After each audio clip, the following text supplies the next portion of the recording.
I can't believe it's really just us out here. Kamala failed to inspire a progressive leftist wave, but I I don't think that's what lost for her because we are not a progressive leftist country. We're not. The meta is leaning right. Anybody that's telling you that the Democrats lost because they didn't lean left enough, I don't show me the math on that. This is a right-wing neoliberal fascist state. Here's where we are. We opted for the evil we knew instead of the future we couldn't imagine. Democrats have lost the presidency. They've lost the Senate. They most likely are going to lose the House, but we'll see. So, I mean, good job on overachieving on that end, at least. You know, a straight 3 L's. But more than that, I think we, the country as a whole, have lost the fucking plot, have perhaps maybe lost our goddamn minds. This country as a whole has taken a shift not only right, but towards the far right with seemingly fanfare.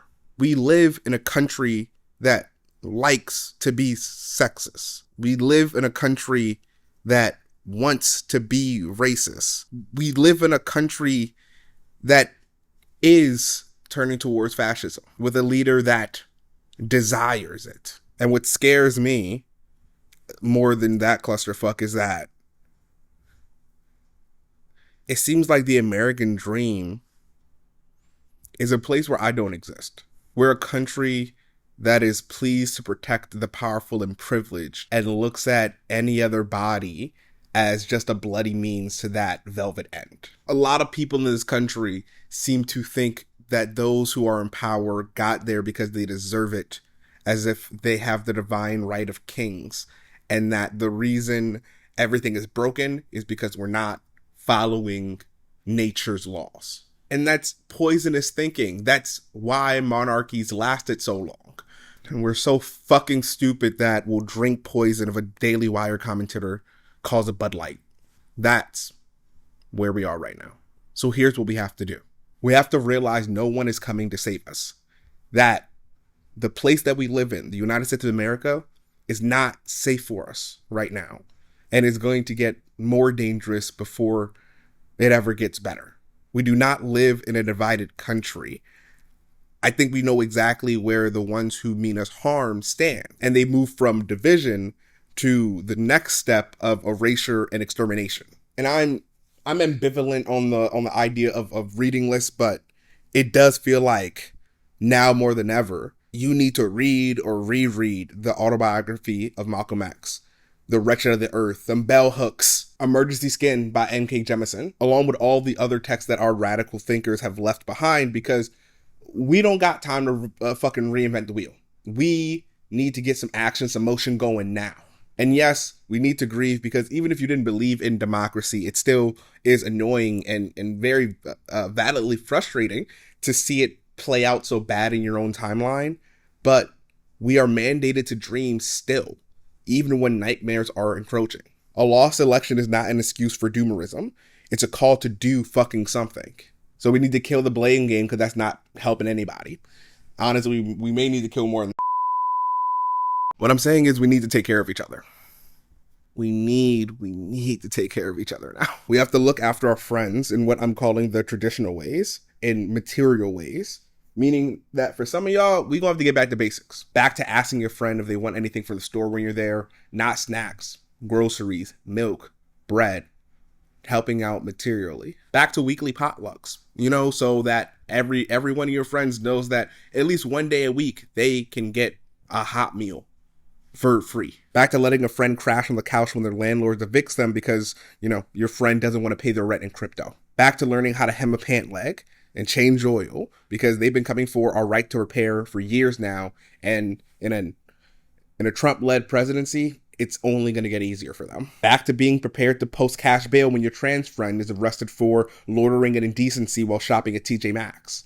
These are the realities we have to deal with now. I am not surprised. That doesn't mean that I don't feel grief and rage and that I am not mourning. I also know that during the times of the most repression is when we as movements make the most change. Those that are the most impacted are always those that are the most organized and at the forefront of movements. These are the exit polls, and they speak for themselves. This is a breakdown of the binary gender system and race, and it is 92% for Black women. 92%. This is a breakdown of cross-section of race and age. Black elders at 94%. The rooms that I organize in have always been filled with and led by Black women, trans folks, immigrants, Arab and Muslim folks, indigenous folks, poor folks, disabled folks. Always the folks most impacted have always been in the room, always leading movements. So build hyper-local right now. At your cafe, at your corner store, in the grocery, online, build hyper-local. So start building hyper-local wherever the fuck you are. As YK Hong said, find a braid and then weave it. I'm so serious about mutual aid, y'all. It's the only tool of protection that we can rely on now. Find your tribe where you are and start small. If the empire falls tomorrow, who would you seek help from? Who would be the first people that you seek to help? Those are your people. That's your network that you need to be pouring into right now, because those are the people that are going to protect you. And yes, we are officially focused on protection, not progress right now. Progress, she on PTO. Progress, she tore her ACL and she's doubtful for like 4 to 8 years. Because it's just, I think it's just us out here. So yeah, I'm still processing all of this. I wrote this yesterday and I wanted to give it a day. And I think I did get a little less emotional. I wasn't that emotional because, yeah, I mean, I voted for her. I didn't want to. I thought we had common sense. It seems like that's not the case. And that sucks. I think I also realized that the Democratic Party doesn't speak to people. And just because I am fortunate enough to be a talented 10th ass Negro doesn't mean that message is going to work for everybody else, because it's not working for me. Maybe I'm just deeper in the Imperial Core. But take care of yourselves, man.